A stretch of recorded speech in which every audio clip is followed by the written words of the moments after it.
Hi, this is Alexa from Every Last Detail, and this is how to plan a wedding on a budget. First, you're going to want to create a vision. Talk to your significant other, decide what you want your wedding to look and feel like.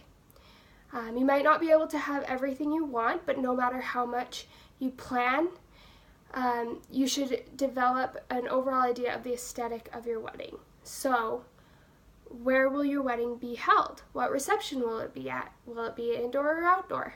At a church or at a public venue? Do you want a big event inviting a lot of people, or do you want to keep it more intimate with just close friends and family? Do you want a spring wedding, summer wedding, fall wedding, winter wedding? I know that kind of depends on when you get engaged, but that's something to take into consideration. What's your style? More modern or retro, or maybe traditional or daring, or maybe rustic or urban. And also, will there be a theme for your wedding? Next, you're going to want to prioritize. So figure out what your number one priorities are. It's unlikely that you will be able to have every idea from your vision, but a few colorful, unique ideas can make your wedding as memorable as any grandly orchestrated event wedding. So figure out what aspects of the wedding design you can do yourself. If they aren't too time-consuming, you can probably keep those. Pick a few key details for your design and concentrate on making those really shine.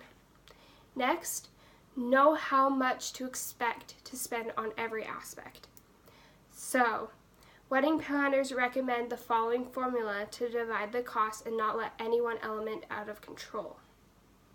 First, spend 48 to 50% on your reception, 8 to 10% on flowers, 8 to 10% for attire, 8 to 10% for entertainment and or music, 10 to 12% for professional photography and video, 2 to 3% for invites, 2 to 3% for gifts for your guests. That is optional, of course.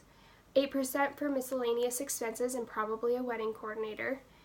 And be sure to budget an extra 5 to 10% of your money for surprise expenses like printing extra invites because of mistakes, or additional tailoring needs, or umbrellas for a rainy day, and ribbons for the wedding programs, if necessary.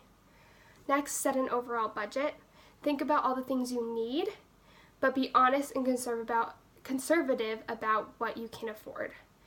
On one hand, this will be a once-in-a-lifetime event, but on the other hand, it's really worth going to extreme measures where you're going to be broke to throw a nice party. So set a total dollar cap and try to stick to it. Last, set aside a portion of your budget for each expense. Set up a budget spreadsheet and allocate money to each part of the event. Keep track of how much you are spending and enter it into the sheet. Remember, if you can find savings in one aspect, you can save that money around to give yourself more room to work on other aspects. Or just keep it cheap and save the money. Make sure your spreadsheet compares your actual spending to expected spending, so you know if you're over or under your budget.